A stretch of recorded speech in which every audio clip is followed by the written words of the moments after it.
Assalamualaikum warahmatullahi wabarakatuh. Kami dari kelompok 4 dari kelas PSTIA akan mempresentasikan tentang materi energi baru terbarukan atau yang disingkat EBT. Ya, perkenalkan nama saya Fadil Akbar. Perkenalkan nama saya Saifullah. Perkenalkan nama saya Muhammad Zaki Zain. Perkenalkan nama saya Daniel Syahan. Awal materi yaitu penjelasan tentang energi baru terbarukan. Energi baru terbarukan adalah sumber energi yang dihasilkan dari sumber daya alam yang dapat diperbarui. Contohnya itu energi matahari, energi air, dan energi angin atau udara.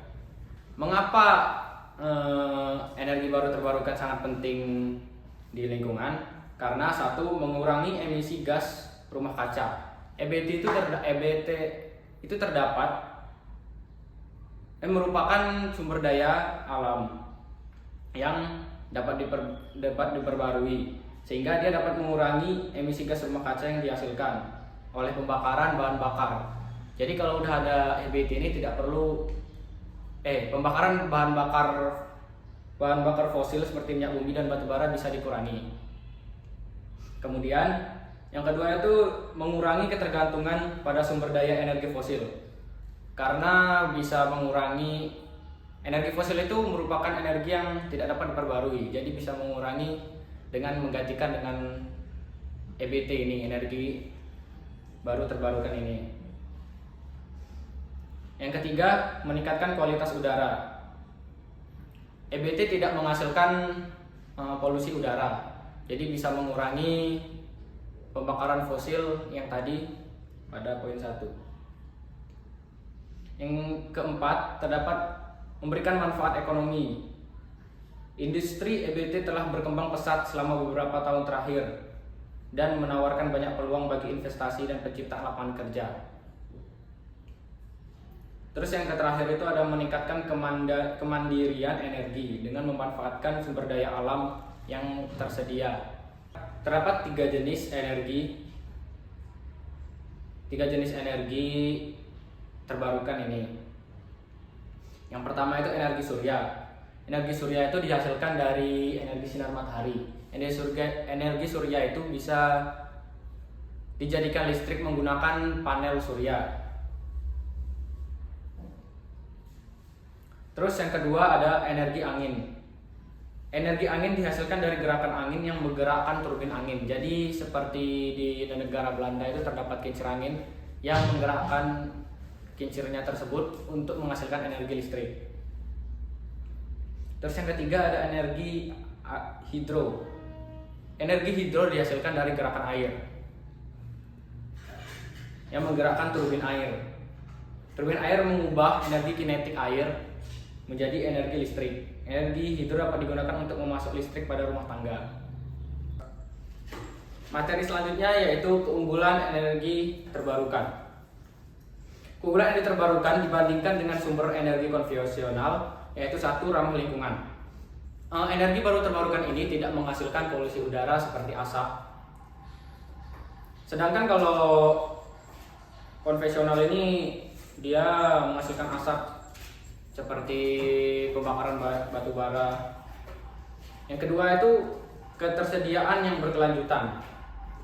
Sumber daya energi baru terbarukan ini merupakan sumber daya yang selalu diperbarui sehingga tidak habis-habis gitu. Contohnya itu matahari, angin, dan air. Yang ketiga itu meningkatkan kemandirian energi. Dengan memanfaatkan sumber daya alam yang tersedia di dalam negeri, penggunaan energi baru terbarukan ini dapat meningkatkan kemandirian energi suatu negara. Yang keempat itu ada memberikan manfaat ekonomi. Industri energi baru terbarukan telah berkembang pesat sehingga banyak peluang bagi investasi dan penciptaan lapangan kerja. Kelemahannya yaitu satu, biaya investasi yang tinggi. Biaya investasi untuk membangun energi baru terbarukan ini termasuk tinggi. Contohnya tuh kayak panel surya dan kincir angin masih relatif tinggi. Kedua itu ketergantungan pada kondisi alam. Energi baru terbarukan ini masih ketergantungan pada kondisi alam. Contohnya itu energi surya dan angin sangat tergantung pada kondisi alam. Kalau misalkan mendung, panel surya tidak dapat menangkap energi mataharinya. Yang ketiga, keterbatasan teknologi. Teknologi energi baru terbarukan masih terus berkembang dan belum sepenuhnya matang. Jadi masih terdapat keterbatasan efisien. Yang keempat itu ada pengaruh lingkungan. Pembangunan infrastruktur EBT ini dapat mempengaruhi lingkungan seperti habitat satwa liar dan ekonomi liar, ekosistem air. Terus lanjut, biaya investasi awal yang cukup tinggi. Biaya instalasi awal yang cukup tinggi. Biaya saat ini pembangkit listrik dan energi alternatif masih relatif mahal. Materi selanjutnya akan dilanjutkan oleh teman saya yang bernama Saif Abdullah. Assalamualaikum warahmatullahi wabarakatuh. Izin memperkenalkan diri terlebih dahulu. Saya Saif Abdullah dengan NPM 23156611109. Saya akan melanjutkan materi ini, dan saya akan membahas yaitu bagaimana sih penggunaan energi baru terbarukan dapat mengurangi dampak negatifnya itu, dan bagaimana apakah masih ada aspek-aspek yang perlu dipertimbangkan lagi. Nah, yaitu mengurangi, salah satunya yaitu mengurangi emisi gas rumah kaca terhadap polusi udara. Penggunaan EBT ini atau penggunaan energi baru terbarukan biasanya mengurangi polusi udara yang masuk yang merusak kesehatan manusia dan lingkungan. Yang kedua, mengurangi resiko bencana alam. Penggunaan EBT ini juga dapat mengurangi resiko bencana alam seperti banjir, perubahan iklim, dan perubahan pola hujan yang ekstrim. Yang ketiga yaitu mengurangi ketergantungan pada sumber energi fosil. Ketergantungan pada sumber energi fosil ini dapat memengaruhi pencemaran lingkungan, dan energi baru terbarukan ini dapat mengurangi dampak negatif tersebut. Dan yang terakhir, menghasilkan energi bersih dari EBT. EBT merupakan sumber energi ramah lingkungan yang tidak mencemari lingkungan dan tidak memberikan kontribusi terhadap perubahan iklim dan pemanasan global. Dan aspek-aspek yang perlu dipertimbangkan yaitu satu, yaitu keterbatasan sumber daya, dan yang kedua dampak lingkungan sekitar. Nah, keterbatasan lingkungan sumber daya ini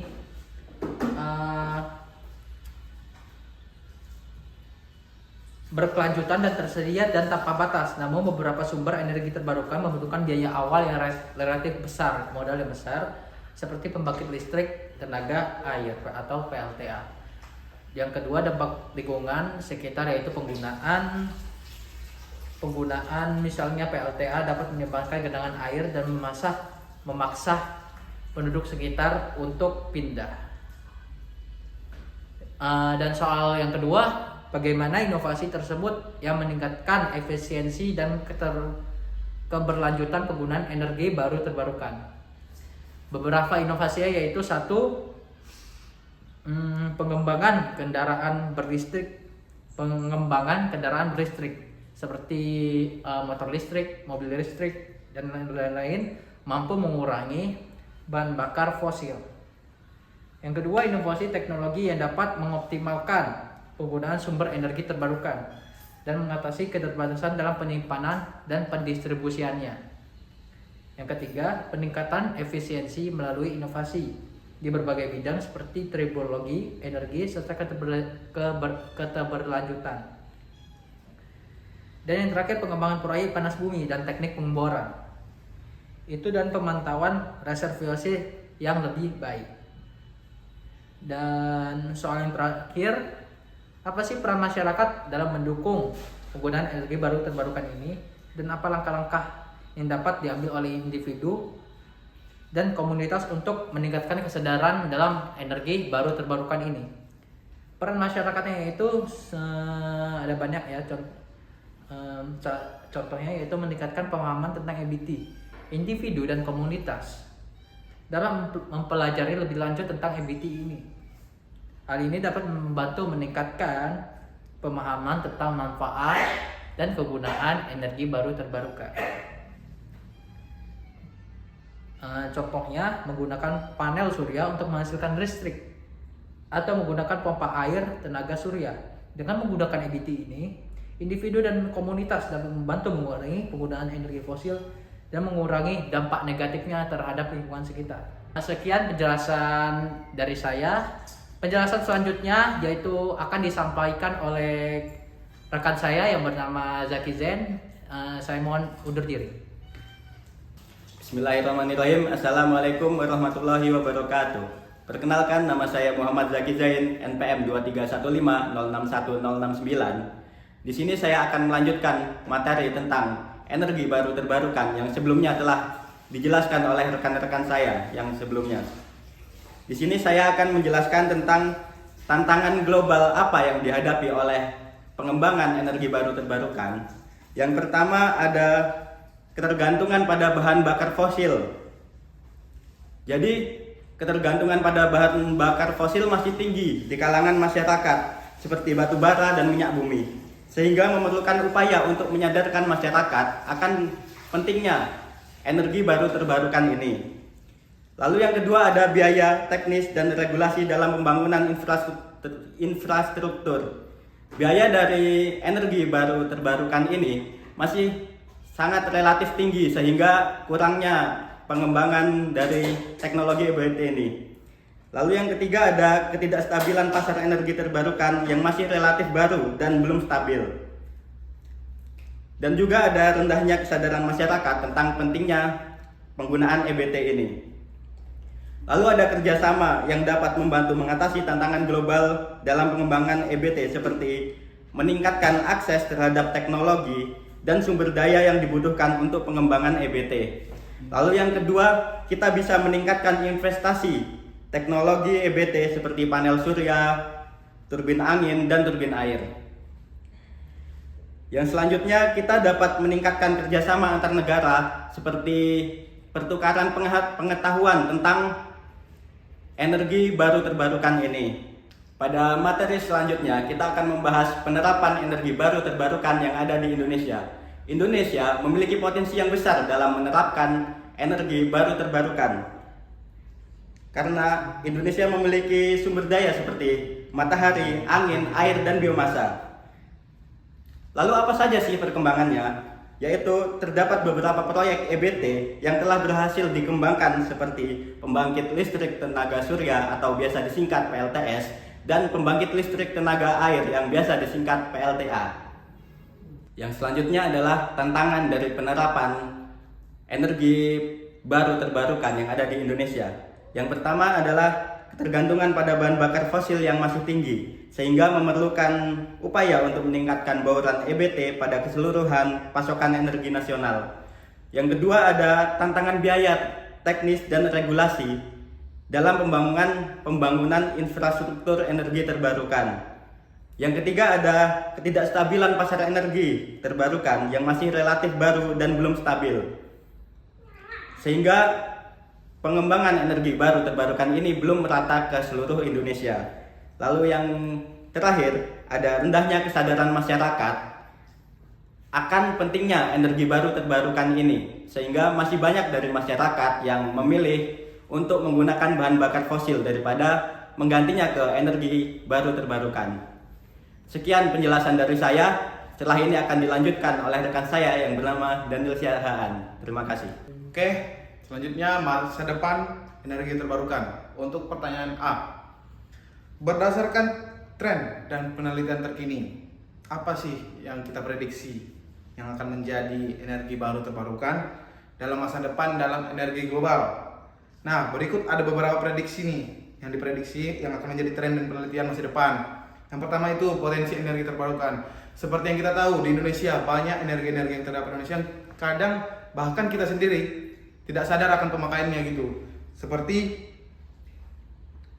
energi surya, air, angin, panas bumi, bioenergi atau biomasa. Kadang dari beberapa energi-energi tersebut cuma dimanfaatkan selayaknya, dia tidak dimanfaatkan secara maksimal. Padahal jika kita memanfaatkan secara baik gitu, hal ini dapat dimanfaatkan menjadi lebih bagus, lebih berguna bagi energi baru terbarukan. Yang kedua, potensi ini bahkan dapat dimanfaatkan untuk memenuhi kebutuhan energi di masa depan. Seperti yang kita tahu itu ada dua jenis energi itu, ada yang bisa habis, sebenarnya energi yang bisa habis dan tidak habis. Nah, dengan adanya energi-energi yang seperti yang saya sebutkan sebelumnya, diharapkan energi-energi tersebut dapat dimanfaatkan menjadi potensi pengganti energi-energi lain di masa depan. Yang selanjutnya itu peningkatan pemanfaatan EBT atau energi baru terbarukan. Saat ini pemanfaatan EBT di Indonesia ini sangat minim, masih relatif rendah. Hanya 3% dari total EBT yang dimanfaatkan. Ya, 3% dari energi-energi yang sebelum itu seperti biomasa, bioenergi, angin, surya, air, energi surya masih 3% lagi pemanfaatannya. Padahal jika kita manfaatkan secara lebih baik, lebih maksimal, pemanfaatan tersebut bahkan melebihi apa yang kita harapkan. Pertanyaan kedua, B, apakah ada teknologi atau konsep baru yang mungkin akan menjadi fokus dalam pengembangan energi baru terbarukan? Beberapa teknologi berikut ini akan menjadi tren, menjadi inovasi untuk kedepannya dalam pemanfaatan EBT Indonesia. Yang pertama itu ada pengembangan teknologi baterai.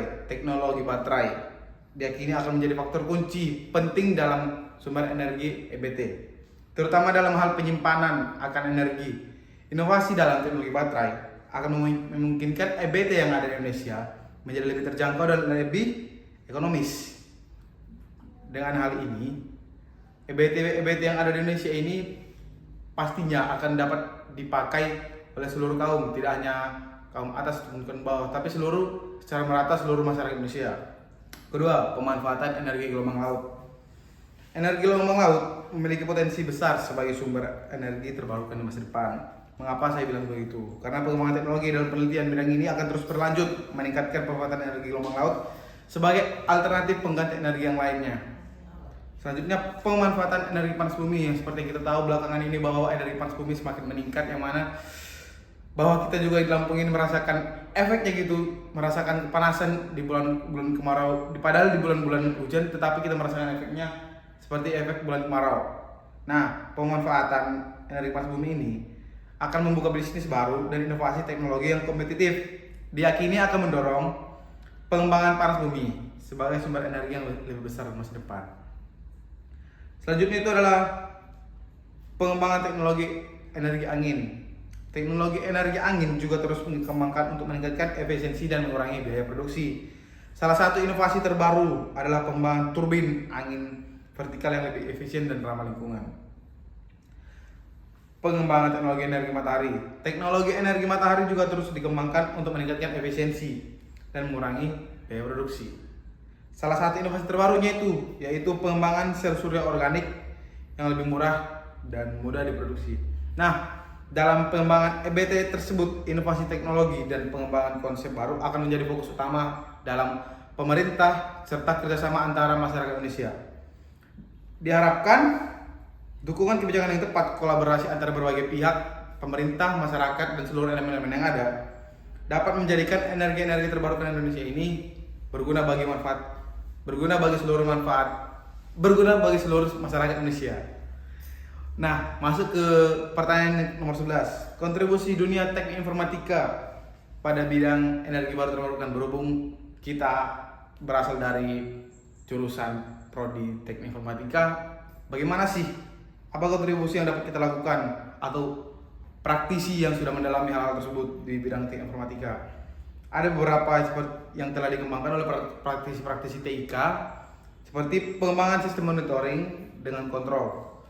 Para praktisi dapat mengembangkan sistem monitoring dan kontrol yang efektif untuk memantau dan mengoptimalkan sistem kerja energi baru terbarukan. Yang kedua itu pengembangan sistem informasi. Yang ketiga, pengembangan teknologi baterai. Sama halnya seperti sebelumnya itu, teknologi baterai ini akan terus berguna untuk kedepannya. Selanjutnya pengembangan energi IoT seperti IoT yang ataupun bisa kita bilang AI yang semakin merambak merajalela di zaman sekarang ini. Banyak pemakai user masyarakat yang ada di Indonesia bahkan seluruh dunia memakai pemanfaatan energi IoT atau AI dalam membantu pekerjaan mereka. Jadi diharapkan hal tersebut dapat membantunya dalam memanfaatkan energi baru terbarukan. Yang selanjutnya pengembangan teknologi gelombang laut. Dan yang kedua, dan apa dampak bidang IT dalam hal energi baru terbarukan? Ada beberapa dampak dari prodi dari bidang IT terhadap energi baru terbarukan. Yang pertama itu pemantauan dan pengendalian yang efisien. Dampak hal ini lebih masuk ke arah dampak positif.